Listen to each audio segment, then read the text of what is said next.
rely on?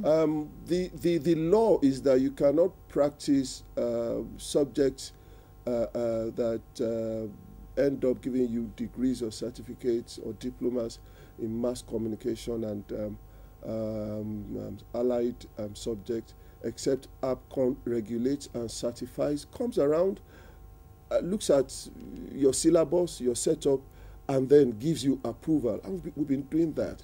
I think the last school we did was the School of Communication Arts of the Lagos Business School. We visited. If you practice without Apcon accreditation, it is illegal. It's like a university trying to train students, run a law program without the approval of the Nigerian Legal Council. So Apcon is doing that. We're supposed to do some accreditation periodically. If you want to start afresh, there are guidelines. Our members go there. We tell them we are coming. We tell them what we expect to see. And I think so far, I believe we've done well in that. But there's been feared in some quarters that, like all Nigerian issues, that also has been factorized in the sense that some people are favored, some people are guys from the top who are influencing your decisions on what school to accredit. Can that be true? That cannot be true. The people who would say that, and that is news to me, by the way, must be people who don't understand how Apcon works. The law is very clear, and to that extent, even those that we are going to visit know why we are coming. They have the guidelines. You cannot influence anything. It's not a one-man show. You have a team that is going through the accreditation, and even when you are done, and I think it's necessary to say that whatever we do in such respect, we write a report and submit to the Honourable Minister for information. So if you try and do whatever is not right, it should be quite clear. We submit quarterly reports to him on this, on vetting and all of those, and he reads them. He asks questions on them. So it's a transparent system. I mean, there is no way what you're talking about can happen. It's not, great. It's not possible. That's very comforting. Now, the tangent to that would be the question of how Apcon and government can partner, as it were. So a while back we had the Rebranding Nigeria program going on. Now we have what we call the transformation agenda of the present government.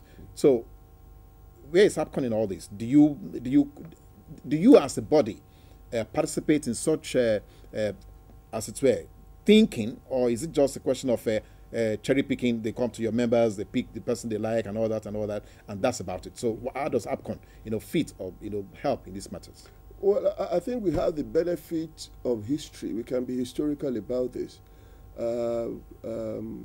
Someone like the previous information minister, Emeka Chike, who worked closely with agencies. He brought us in not just for the government rebranding project. He integrated our members into activities. I think the two ministers before him did the same.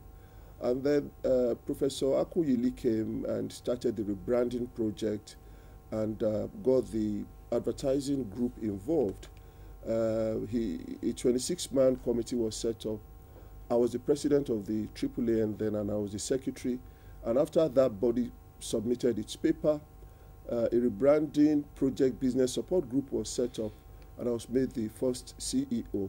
So it's getting better. It's different from many years ago when nobody knew about the profession and what we could do. We have people who are in the National Assembly who worked in agencies, who owned agencies. If you mention Apcon in government now, they know what to do. Unfortunately, we also have a minister as well who interacts closely with us. We've submitted at least 2, 3, 4 proposals from Apcon. They receive counsel from us. Even when they don't ask, we give. We should really, because we are part of government. But it's getting better. The awareness is better. Government understands the role that the profession and the professionals can play within the overall communication scheme. Okay, now talking about Apcon, government and membership, that means you're not totally independent of what government's thinking is all about.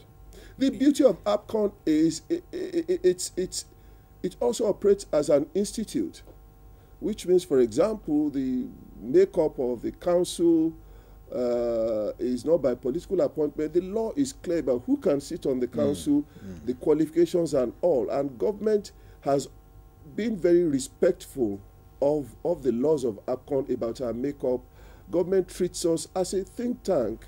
We can advise, we can put policy together. Government knows we are a professional group, and government has always accorded us this kind of respect. To a large extent, because there's an overall communication policy, Apcon will work within that and tell and advise government this is what to do, this is how it should be done, and all that. So there's no clash, actually. Okay. Now, recently there's been some contentious incidences, your members, some clients, a foreign company and all that, I just want to ask, where is Apcon here as a body? I'm not asking for opinion, judgment. I'm saying, where is Apcon on this issue? One of your members is, screaming that he's been infracted. And so the client is now saying, no, I have option of refusal and all that. So where is Apcon in this? Again, I'll have to recall to what I said earlier. Apcon was set up under specific laws and regulations. Apcon was not set up. We don't have the power just to enter into any fray. And when you're talking of things like this, they're sensitive. You're talking of contractual obligations. Yeah. If Apcon was not a party to the original contract, it's going to be extremely difficult for us to get it. Having said that, there are still roles for Apcon to play. For example, who can vet? What is the qualification of those who can vet? Who can Apcon recognize as a practitioner? Who can Apcon certify? To that extent, Apcon has a role to play. But again, like I said at the beginning of this discussion, situations around us present us with bigger and new opportunities. We are not restricted in the things that we can do. For example, can Apcon speak to all professionals and say that, look, often there are discord, there are disagreements on your contract. Can Apcon be a party to the contract? Can Apcon adjudicate? Can we help when there are conflicts? Can we set up a conflict resolution? Apcon is neutral. Can you guys trust Apcon enough to help so that some of these things don't become so messy? You don't have to necessarily go to court and all that. We are having serious discussions on this, but again, we have to be mindful of the law setting up Apcon. If not within that law, then we have to go through the process of amending the law to accommodate developments like this. That's beautifully said. We still have Mr. Lulu Akinwunmi here in our studio. We'll go for a break. Now, Apcon works with a couple of instruments, but the chief instrument we have is the advertising code. And what we have just done is the 5th amendment. We didn't rewrite the entire code. We started with code 1, 2, First Amendment, second, and this is the 5th amendment. And in it really you have the body of laws that make up the regulation on what advertising is, who can advertise, what can you advertise, what can you say, what can you not say. Of course, you'll agree that in the last couple of years, the global communication environment has evolved incredibly. I mean, we used to have monolithic agencies. Now you have smaller, more powerful agencies and all. And so what Apcon does periodically is to also scan the current situation and then also project into the future. And we sit down, have consultations with all key players, and we brought in everyone, Bond, AAA, and OAN, even our colleagues who are into film and radio production. And we said, this is where we are. These are the challenges you've mentioned. Nigeria is moving so quickly. What are the things we need to put in place for this practice to be beneficial to everyone, to really serve the purpose that government, for which it set up Apcon? And we went over this for well over a year, and what we have is the 5th amendment. But it is not the final amendment. I'm sure that 10 years ago, nobody thought of internet advertising and all that, digital advertising, all kinds of new wave advertising. There are limitations, of course, because internet is free. Except you're a communist country, you really can't lock it out. But we keep talking to organizations like Google, we keep talking to all of those who are the gatekeepers to those areas, MultiChoice, all the people who manage all these platforms. And we are talking to them, we are moderating them, we're working with NBC, we are working with NCC, we are working with other organizations to ensure that at the end of the day, the consumer is protected in terms of what he sees and what he hears. I'll give you numbers. The AAAN, which is the sole Association of Advertising Agencies of Nigeria, let me start from there, which is the sole body that where all the registered practitioners, agencies are, has about 100 members. Some of them are big, some are medium, some are small. Outside of that, you have those who are not within the AAAN, maybe another 100 or more doing, operating in fringes and doing all of that. But this is a huge economy.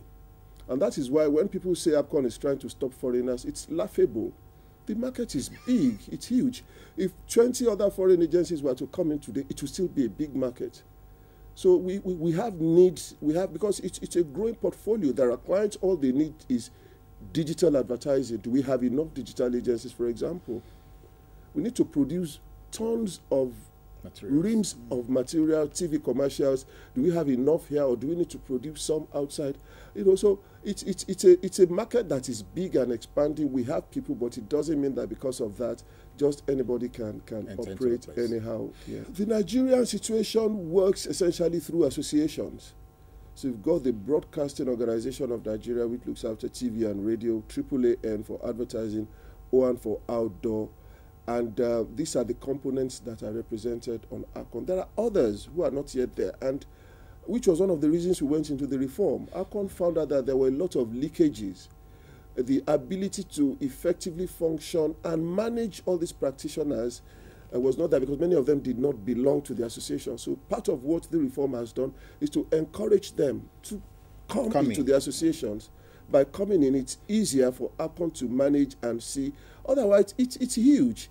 Even if government gave us all the money we wanted in the world in Apcon, even if we hired 10 times the number of staff we have now, it will still be difficult. But by being components of Apcon, the associations can feed us in about requirements. The clients also are represented on Apcon. So through the platform of Apcon, what you have just said can be done. There's information intake, there's information dispersion as well.